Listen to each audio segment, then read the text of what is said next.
हम आप लोगों को बताने जा रहे हैं आयत और वर्ग। क्या बताने जा रहे हैं? आयत और वर्ग। आयत को कहते हैं रेक्टेंगल, आयत को कहते हैं रेक्टेंगल और वर्ग को क्या कहते हैं? स्क्वायर। इससे पहले आयत और वर्ग दोनों क्या है? चतुर्भुज हैं। आयत और वर्ग दोनों क्या है? चतुर्भुज। वो आयत और वर्ग होने से पहले क्या होते हैं?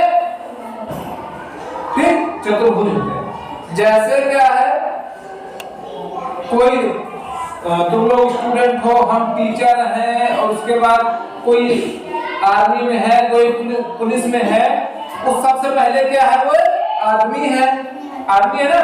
तो उसी तरीके से आयत वर्ग समचतुर्भुज जो दुनिया भर का जो है, उससे पहले सब क्या है? चतुर्भुज है। कैसे पता? इसकी भी चार भुजाएं, इसकी भी चार भुजाएं, जिसकी जिसकी चार भुजाएं उसको क्या कहेंगे? चतुर्भुज। एक भुजा, दो भुजा, तीन भुजा और चार भुजा। अब देखो, ये तो चार भुजा हो गई, हो गया चतुर्भुज। ये भी चतुर्भुज है और ये भी चतुर्भुज है। इसमें कोई कंफ्यूजन? सबको सही है ना? चार भुजाएं हैं। अब इसमें देखो, इसका नामकरण करते हैं ए बी सी डी। अभी रेक्टेंगल के बारे में बताने जा रहे हैं, इसके बारे में, रेक्टेंगल के बारे में।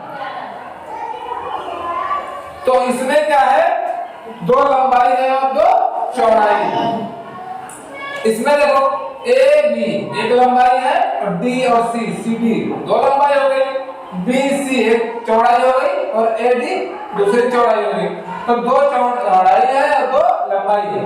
अब इसमें क्या कहता है? वो आयत का जो नियम है, आयत कहता है कि मेरे आमने सामने की भुजाएं क्या होती है? बराबर होती है। आयत जो कहता है कि मेरे आमने सामने की भुजाएं बराबर होती है, इसलिए इसकी लंबाई दोनों की 4 सेंटीमीटर। ठीक, और ये फिर कहता है कि हमारी चौड़ाई भी बराबर होगी। तो जिस भी चतुर्भुज के आमने सामने की भुजा बराबर होगी उसे क्या कहेंगे? आयत। उसे क्या कहेंगे? आयत कहेंगे। अब फिर क्या है, हमको क्या करना है? अगर मान लो परिमाप क्या होता है? परिमाप क्या होता है? बाहर से माप माने मापना। अगर हम बिंदु ए पर खड़े हैं और यहाँ से घूम के जाएंगे बी पे, बी से सी पे, सी से डी पे, डी से घूम के कहाँ आ गए? ए पे। अगर हमको अपने खेत के चारों तरफ क्या करवानी है? तार बंदी या करवानी है मेड़बंदी, तो हमको क्या करना पड़ेगा? उसका परिमाप निकालना पड़ेगा कि कितना तार इस पे लगेगा। ठीक, हम क्या करेंगे? बिंदु ए से बी पे जाएंगे, फिर सी पे जाएंगे, फिर डी पे जाएंगे, फिर वापस ए पे आ जाएंगे और उसको इंची टेप से माप लेंगे। जितनी लंबाई निकलेगी उसी को उसका परिमाप कहते हैं। मतलब बाहर से मापना जो हुआ उसको क्या कह दिया? परिमाप कह दिया। तो ए से बी को क्या कहा? लंबाई कहा। ठीक, इसका अगर परिमाप निकालना होगा तो ए से बी को हमने क्या कहा? लंबाई। फिर बी से सी को क्या कहा? चौड़ाई। फिर क्या कहा? सी से डी को क्या कहा? लंबाई। फिर उसके बाद फिर क्या कहा? चौड़ाई। जिसमें दो लंबाई हुई, एक लंबाई एक लंबाई है, तो दो लंबाई और दो चौड़ाई। लंबाई को एल से लिखते हैं और चौड़ाई को बी से लिखते हैं, उसका नाम ब्रेथ। ठीक, अब इसके बाद फिर क्या होता है? दो कॉमन ले लेते हैं, लंबाई प्लस चौड़ाई। यह है इसका परिमाप का फार्मूला। दो कॉमन है, अगर किसी आयत का परिमाप निकालना हो तो दो लिखेंगे और लंबाई 4 है और चौड़ाई कितनी है?